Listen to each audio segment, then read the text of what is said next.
स्वागत है आप सभी का हम सबके YouTube channel learning with Sumit में। इस चैनल पे हम लोग इंजीनियरिंग मैकेनिक्स पढ़ रहे हैं और इंजीनियरिंग मैकेनिक्स में एक बहुत इंपॉर्टेंट टॉपिक है shear force and bending moment diagram.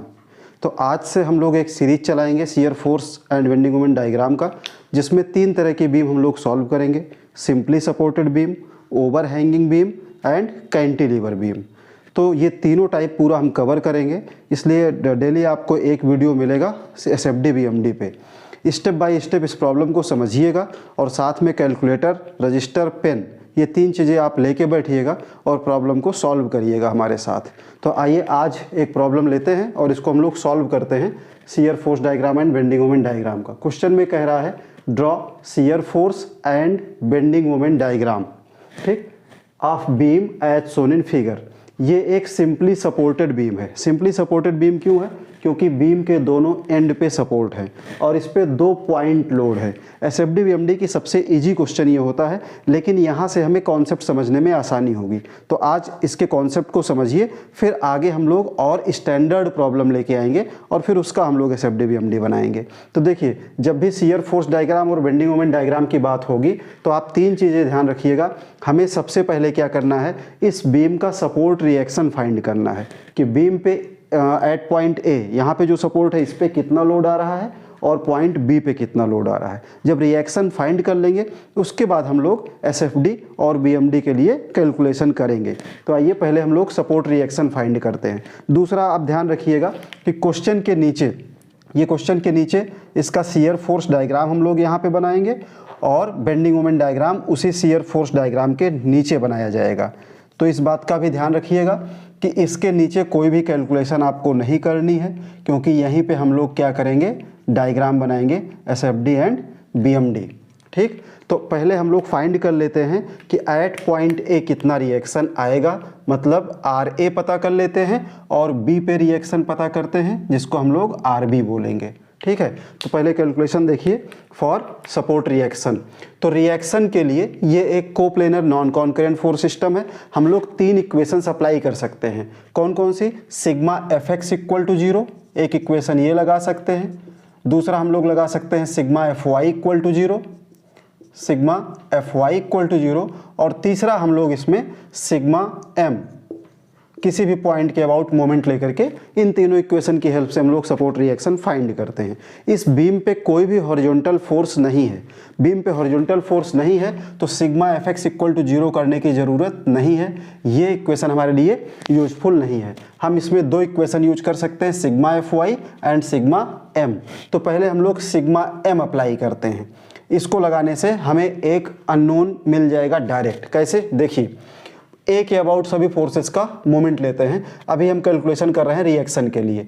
तो ए के अबाउट अगर सभी फोर्सेस का मोमेंट लेंगे तो आपका RA जो है ए पे ही लग रहा है, ये कोई मोमेंट नहीं देगा। नेक्स्ट फोर्स जो 3 है ए से 2 मीटर पे है, तो यहाँ पे जब हम मोमेंट लेंगे तो ये कैसा मोमेंट देगा? क्लॉकवाइज। तो क्लॉकवाइज मोमेंट हम लोग पॉजिटिव लिखेंगे और एंटी क्लॉकवाइज को निगेटिव यानी माइनस लेंगे। तो फर्स्ट हमारा 3 जो मोमेंट दे रहा है ये हो जाएगा ए के अबाउट 3 इंटू 2, क्योंकि डिस्टेंस कितना है? 2 है। नेक्स्ट फोर्स 6 किलो न्यूटन है और ए से डिस्टेंस कितना है? 4 मीटर। 2 + 2 डिस्टेंस कितना हो गया? 4। ये भी क्लॉकवाइज मूवमेंट देगा तो +6 इंटू 4। नेक्स्ट हमारा है RB, माइनस हो जाएगा क्योंकि ये एंटी क्लॉकवाइज मूवमेंट देगा, -RB इंटू डिस्टेंस कितना हो जाएगा? 6। देखिए, जब ए की तरफ हमारा मूवमेंट सेंटर है तो ये एंटी क्लॉकवाइज मूवमेंट देगा, इसलिए यहाँ माइनस लिख दिया। तो -RB इंटू 6 इक्वल टू 0। यहाँ से इसको हम लोग कैलकुलेट कर लेंगे। ये -RB इंटू 6 राइट साइड जाएगा तो +6 RB हो जाएगा, और ये 3 × 2 = 6 + 6 × 4 = 24, 30 हो गया। तो इसको हम लोग कैलकुलेट करेंगे तो यहाँ से 30 इक्वल टू आ जाएगा 6 RB, या फिर यहाँ से हम RB निकाल लेंगे तो RB इक्वल टू आ जाएगा 30/6। 30/6 कितना होगा? 5। तो RB हमें पता चल गया कितना, ये हमारा आ गया 5 किलो न्यूटन। एक रिएक्शन हम लोगों ने फाइंड कर लिया।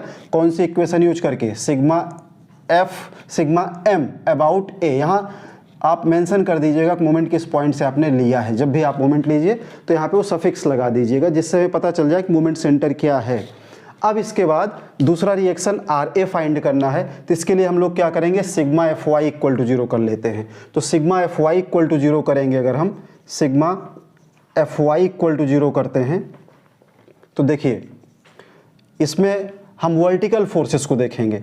अपवर्ड फोर्स को पॉजिटिव लिखना है, RA हमारा अपवर्ड है तो RA -3 -6 प्लस RB ये इक्वल टू क्या हो जाएगा 0। तो यहाँ से RA plus RB equal to कितना आ जाएगा 9, और RB हमें पता है कितना है 5 है, तो उसको भी पुट कर देंगे। तो देखिए ये हमारा जो नेक्स्ट स्टेप होगा RA -3 -6 और RB कितना है 5, यहाँ पुट कर दिया इक्वल टू 0, और करके हम लिख सकते हैं RA इक्वल टू तो -6 और -3 -9 प्लस 5 कितना हो जाएगा -4 हो जाएगा, और राइट साइड जाएगा तो ये प्लस हो जाएगा। तो यहाँ से हम लोग RA निकाल लिए और ये कितना आ गया 4 किलो न्यूटन। तो RA को लिख देते हैं 4 किलो न्यूटन। इस तरीके से sigma M equal to 0 and sigma Fy equal to 0 use करके दोनों रिएक्शंस हम लोगों ने फाइंड कर लिया। अब इसके बाद कैलकुलेशन होगा शियर फोर्स डायग्राम के लिए, जिसको हम लोग कहते हैं SFD। तो कैलकुलेशन फॉर SFD मैं यहाँ पे करता हूँ और इसी के बगल में BMD के लिए कैलकुलेशन कर लेंगे। तो SFD के लिए जब हम लोग कैलकुलेशन करेंगे तो यहाँ पे देखिए फर्स्ट पार्ट आपका पार्ट AC है, एक एक पार्ट की एनालिसिस करना है हमको, इस बात का ध्यान रखिए। तो जब पार्ट AC के लिए हम लोग एनालिसिस करेंगे तो यहाँ पे एक सेक्शन कट कर लेते हैं, यहाँ पे एक सेक्शन कट कर लिया, और हम ये मान लेते हैं कि ये जो सेक्शन हमने कट किया है वो कितना है x डिस्टेंस पे है। हम इस बीम को लेफ्ट से सॉल्व कर रहे हैं, आप राइट से भी सॉल्व कर सकते हो, किसी भी एक तरफ से आपको सॉल्व करना है पूरी बीम को, इस बात का ध्यान रखिएगा। तो शियर फोर्स में क्या करना होता है, सम ऑफ वर्टिकल फोर्सेस, है ना, हमको वर्टिकल फोर्सेस का सम करना है। तो जब यहाँ पे सेक्शन कट किया तो केवल इसके लेफ्ट साइड के फोर्सेस हम लोग देखेंगे। तो इसके लेफ्ट साइड अगर हम देखेंगे सेक्शन के लिए, यहाँ मैं लिख देता हूँ कि हम लोग अब कैलकुलेशन कर रहे हैं किसके लिए, पार्ट AC के लिए। फर्स्ट पार्ट जो हमारा है पार्ट AC है, तो शियर फोर्स की इक्वेशन बन जाएगी पार्ट AC के लिए, इसके लेफ्ट साइड सिर्फ और सिर्फ एक फोर्स है RA जो कि अपवर्ड लग रहा है और जिसका मैग्नीट्यूड लिख चुके हैं 4 किलो न्यूटन। तो शियर फोर्स अबाउट x हमारा 4 आ गया, ये कांस्टेंट वैल्यू है। अब हमें क्या करना है, पार्ट AC हमारा 0 से 2 तक वेरी कर रहा है इस x के लिए। x अगर हमारा 0 होगा, छोटा होते होते 0 हो जाए तो हम लोग A पे पहुंच जाएंगे, और x अगर हमारा बड़ा होगा पार्ट AC के लिए तो मैक्सिमम 2 तक जा सकता है, यानी पार्ट AC के लिए x की लिमिट 0 से 2 मीटर है। तो एक बार x की वैल्यू 0 पुट करेंगे तो हमें मिल जाएगा 4। देखिए एट x इक्वल टू 0, तो यहाँ पे जब हम 0 पुट करेंगे तो शियर फोर्स हमें मिल जाएगा एट पॉइंट A, ये कितना आ जाएगा 4, क्योंकि ये कांस्टेंट इक्वेशन है, इसमें वेरिएबल x कहीं है ही नहीं। इसी तरीके से अगर हम at x equal to 2 put करेंगे तो हमें शियर फोर्स कहाँ पे मिलेगा, हमें शियर फोर्स मिल जाएगा B पे, क्योंकि x हमारा जब बड़ा होकर 2 हो जाएगा तो हमें C पे पहुँचा देगा, B नहीं C है, तो शियर फोर्स एट C। तो यहाँ फिर से हम इसी इक्वेशन में पुट करेंगे, x कहीं है ही नहीं, तो शियर फोर्स कितना आ जाएगा एट पॉइंट C भी 4 आ जाएगा। जब हमें कांस्टेंट इक्वेशन मिलती है तो वहाँ पे वैल्यू में कोई चेंज ही नहीं होता, क्योंकि वेरिएबल उस इक्वेशन में है ही नहीं। तो A और C पे हम लोगों ने शियर फोर्स फाइंड कर लिया। अब इसी तरीके से कैलकुलेशन करते हैं नेक्स्ट पार्ट के लिए। नेक्स्ट पार्ट हमारा क्या है, पार्ट CD। तो यहाँ हम लिखेंगे नेक्स्ट पार्ट है हमारा पार्ट CD। कैलकुलेशन करेंगे किसके लिए, शियर फोर्स के लिए। शियर फोर्स अबाउट x लिख लेते हैं। अब हमारा x कहाँ से देखा जाएगा, अब हमारा x पार्ट CD के लिए देखा जाएगा। तो अब हम इसको मान लेते हैं कि x हमारा कहाँ से है, C से x डिस्टेंस पे हमने ये सेक्शन कट किया है पार्ट CD के लिए। यहाँ पे भी x हमारा 0 से 2 वेरी करेगा पार्ट CD के लिए, जैसा बता रहा हूँ ऐसा ही आप लोग करिएगा, क्वेश्चन आपका कभी गलत नहीं होगा। तो अब हमें देखना है इसके लेफ्ट साइड, पूरी बीम देखेंगे लेफ्ट साइड। अब फिर से बीम के 2 पार्ट हो गए, एक इसके राइट साइड और दूसरा इसके लेफ्ट साइड। तो हमें सिर्फ और सिर्फ इस सेक्शन के लेफ्ट साइड देखना है। तो इसके लेफ्ट साइड क्या दिखेगा, 4 दिखेगा और 3, 4 अपवर्ड है, तो अपवर्ड फोर्स जो होगा इसको हम प्लस लेंगे और डाउनवर्ड को माइनस, ये साइन कन्वेंशन यूज करिएगा। तो यहाँ पे हमारा इक्वेशन बन जाएगा 4 - 3, यही 2 फोर्स हमें दिख रहे हैं, तो इन्हीं दोनों फोर्स को हम लोगों ने लिख लिया। अब इस इक्वेशन में एक बार हम लोग क्या करेंगे, एक बार हम x को 0 करेंगे।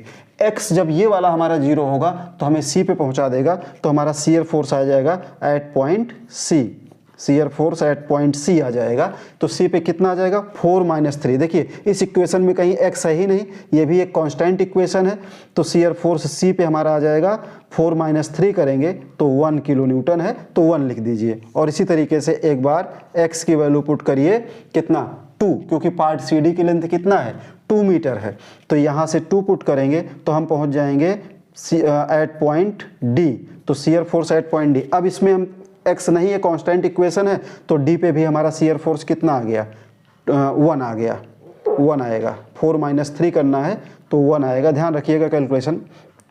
अब ये हमारा हो गया calculation for part CD। Next part है हमारा पार्ट DB। फिर से हम बीम के 2 पार्ट करेंगे।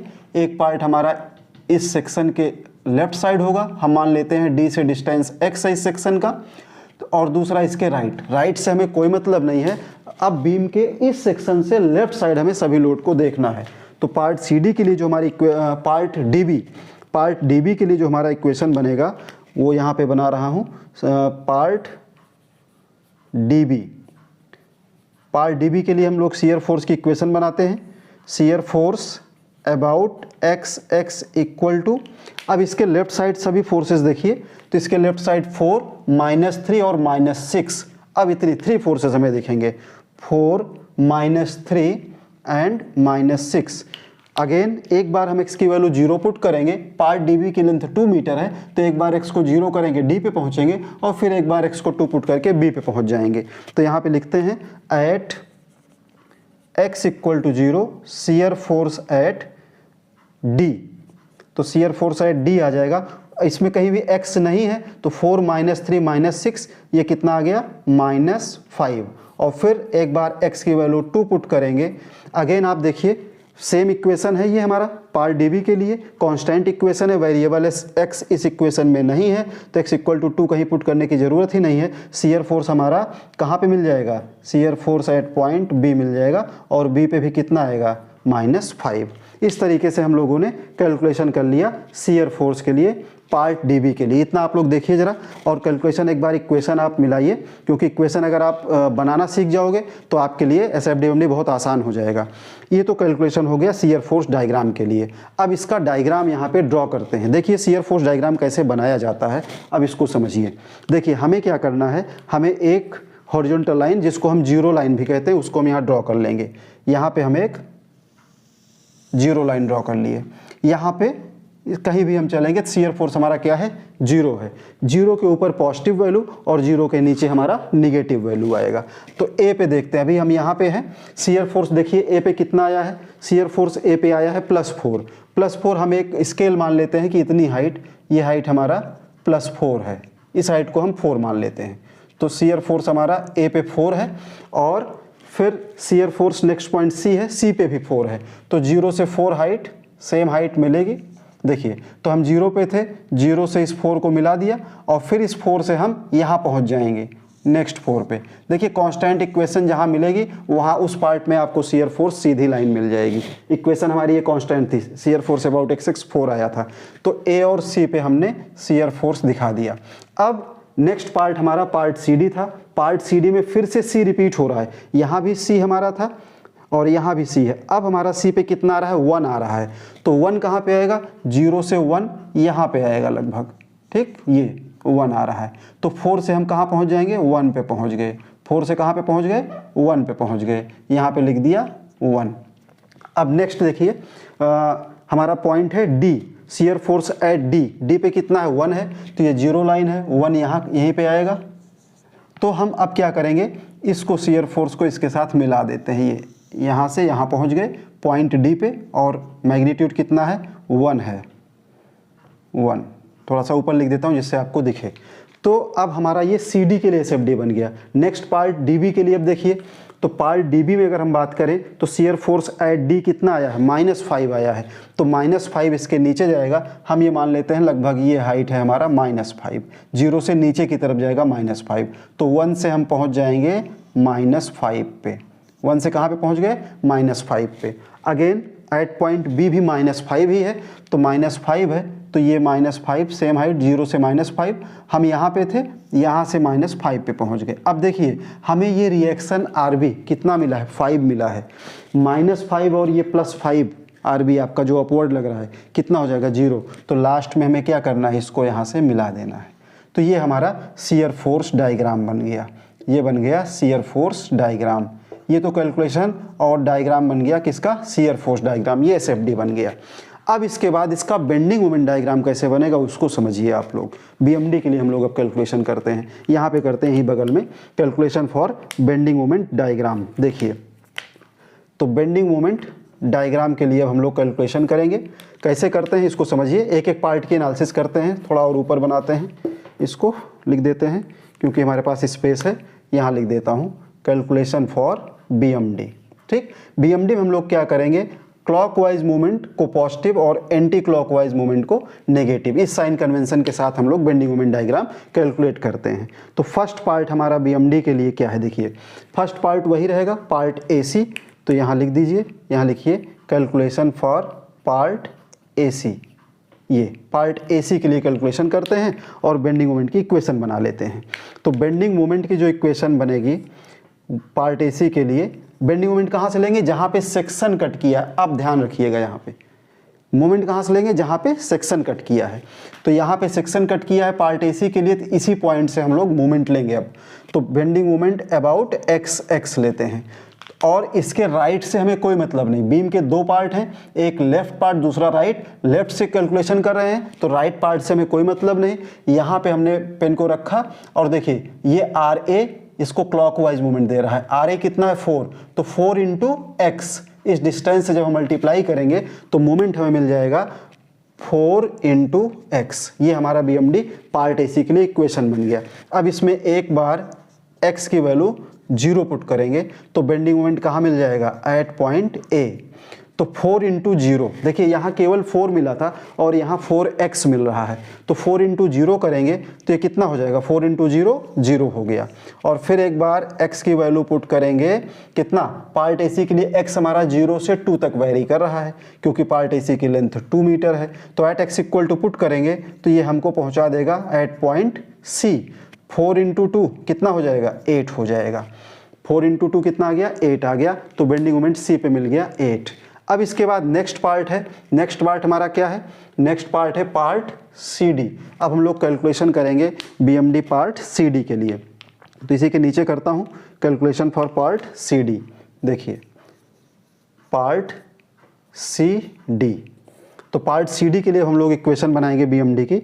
तो कैसी इक्वेशन बनेगी देखिए ज़रा, यहाँ पे लिखता हूँ बेंडिंग मोमेंट अबाउट XX, एक लाइन यहाँ पे सेपरेट कर देते हैं BMD को। देखिए तो बेंडिंग मोमेंट अबाउट XX, यानी अब पार्ट CD के लिए हमने यहाँ पे सेक्शन कट किया था, तो अब मोमेंट कहाँ से लेना है, इस पॉइंट से लेना है। किसका लेना है, इसके लेफ्ट साइड लगने वाले सभी फोर्सेस का लेना है। ठीक है, तो इसके लेफ्ट साइड पहला फोर्स क्या है, 4 की डिस्टेंस यहाँ से देखिए तो x प्लस ये कितना डिस्टेंस है, 2 मीटर है, तो x + 2, तो 4 × x + 2, हमारी जो इक्वेशन बनेगी ये बन जाएगी 4 × x + 2। नेक्स्ट फोर्स क्या है, 3। अब हमें 3 भी दिख रहा है तो यहाँ से मोमेंट लेंगे, ये एंटी क्लॉकवाइज दे रहा है, तो -3 × x। एक लीनियर इक्वेशन बन रहा है, x की पावर कितना है, 1 है मैक्सिमम। ठीक, लीनियर इक्वेशन है ये भी। तो यहाँ पे एक बार x की वैल्यू पुट करिए 0 पुट करेंगे तो हम C पे पहुँच जाएंगे, तो हमें मिलेगा बेंडिंग मोमेंट एट C। तो 0 पुट करते हैं तो 0 + 2 कितना हो गया, 2, 4 × 2 = 8, -3 × 0, तो कितना आ गया, 8 आ गया। और फिर एक बार x की वैल्यू पुट करेंगे, पार्ट CD की लेंथ कितनी है, 2 मीटर, तो x को 0 किया तो C पे पहुंचाया, x को 2 कर देंगे तो D पे पहुंच जाएंगे हम लोग। तो एट x = 2 बेंडिंग मोमेंट मिल जाएगा एट पॉइंट D। तो 2 पुट करेंगे, 2 + 2 4 हो गया, 4 × 4 = 16, 16 - 3 2 = 6, 16 - 6 कितना आ गया, 10 आ गया। ठीक, आप इसे कैलकुलेटर से भी कैलकुलेट कर सकते हो। तो ये हो गया पार्ट CD।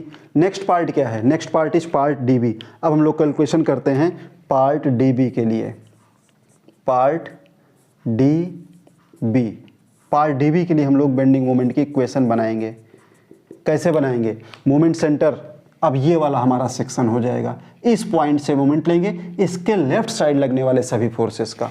तो इसके लेफ्ट साइड जो फर्स्ट फोर्स है ये 4 है, और यहाँ से डिस्टेंस ऐड करिए x + 2 कितना हो गया x + 4। ये मोमेंट कैसा देगा, क्लॉकवाइज देगा। तो ये हमारा हो जाएगा 4 × x + 4। नेक्स्ट फोर्स क्या है 3, यहाँ से डिस्टेंस देखिए x + 2 तो -3 × x + 2 ये हो गया। नेक्स्ट फोर्स क्या है 6, और 6 का मोमेंट लेंगे, डिस्टेंस x है, एंटी क्लॉकवाइज है, तो -6 × x। ये हमारा BMD का इक्वेशन बन गया पार्ट DB के लिए। अब इस इक्वेशन में एक बार x की वैल्यू 0 पुट करना है, एट x = 0। जब ये वाला x 0 होगा तो D पे पहुंच जाएंगे, और जब 2 होगा तो B पे पहुंचा देगा। तो एट x = 0 पुट करते हैं पार्ट DB में, तो बेंडिंग मोमेंट हमें मिलेगा एट पॉइंट D। तो 0 पुट करिए तो 4x + x 0 होगा, 0 + 4 कितना हो गया, 4 × 4 = 16 -3 × 2 = 6, 16 - 6 कितना आ गया, 10 आ गया। तो बेंडिंग मोमेंट एट D कितना आ गया, 10। फिर एक बार x की वैल्यू पुट करते हैं 2, x की वैल्यू 2 पुट करेंगे तो हम पहुंच जाएंगे B पे। तो बेंडिंग मोमेंट एट B हमारा आ जाएगा, x = 2 पुट करेंगे, 4 + 2 6 हो जाएगा, 2 + 2 4 हो गया, और 6 × 2 = 12। तो ये हमारा हो जाएगा, x = 2 पुट कर रहे हैं तो 6 × 4 = 24, और माइनस में क्या आएगा, माइनस में 3 × 4 = 12, और 6 × 2 = 12, 24 - 24 कितना आ गया, 0 आ गया। तो बेंडिंग मोमेंट हमारा B पे कितना आ गया, 0। तो इस तरीके से हम लोगों ने क्या किया, BMD के लिए कैलकुलेशन कर लिया। अब इसका डायग्राम कैसे बनेगा इसको देखिए ज़रा।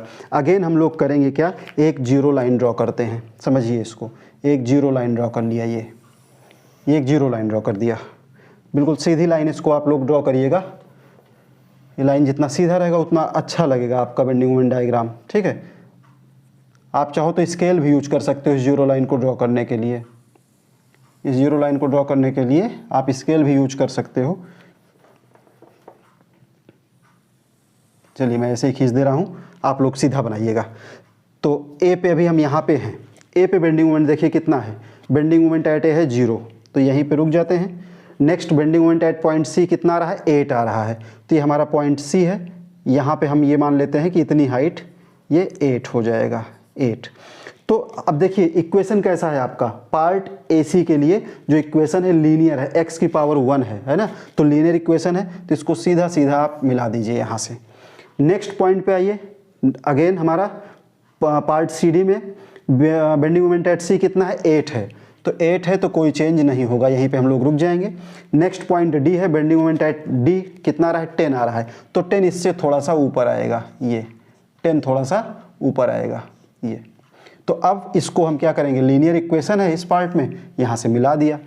अब फिर से पार्ट DB में D पे कितना है, 10 है, कोई चेंज नहीं है, तो हम यही 10 पे रुक जाएंगे। फिर से B पे कितना है, 0, तो 0 यहाँ पे है, जीरो लाइन ये है हमारा, इसको यहाँ से ऐसे मिला देंगे, तो ये बन गया BMD।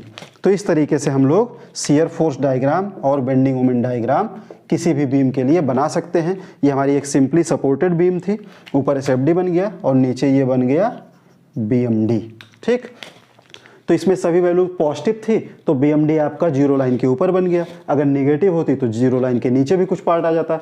SFD में कुछ वैल्यू पॉजिटिव मिली थी और कुछ नेगेटिव, तो कुछ पार्ट इसका जीरो लाइन के ऊपर है और कुछ पार्ट जीरो लाइन के नीचे है। इस तरीके से किसी भी प्रॉब्लम का हम लोग शियर फोर्स डायग्राम और बेंडिंग मोमेंट डायग्राम आसानी से ड्रॉ कर सकते हैं। बस हमें ये ध्यान रखना है, फॉलो यही मेथड करना है, सेक्शन कट करना है, और जहाँ पे सेक्शन कट कर रहे हैं उसके लेफ्ट साइड के फोर्सेस को देखना है, राइट से कोई मतलब नहीं है। पहला सेक्शन कट किया पार्ट AC हो गया, दूसरा सेक्शन कट किया पार्ट CD हो गया, तो फिर इस सेक्शन से कोई मतलब नहीं रहता, हमें इसके लेफ्ट साइड देखना है। थर्ड पार्ट के लिए इसके लेफ्ट साइड देखना है, फिर ये सेक्शन हो जाता है, तो इन दोनों सेक्शन से कोई मतलब नहीं होता है। तो एक बार पूरे वीडियो को ध्यान से देखिएगा और पूरे प्रोसेस को समझिएगा, तो कोई भी प्रॉब्लम आप आसानी से कर सकते हो। नेक्स्ट प्रॉब्लम फिर से हम लेके आएंगे जहां पे हम लोग बीम पे कुछ डिफरेंट टाइप के लोड लगाएंगे, जैसे यूनिफॉर्मली डिस्ट्रीब्यूटेड लोड, ठीक। उम्मीद करता हूं प्रॉब्लम आपके समझ में आई होगी। Thank you.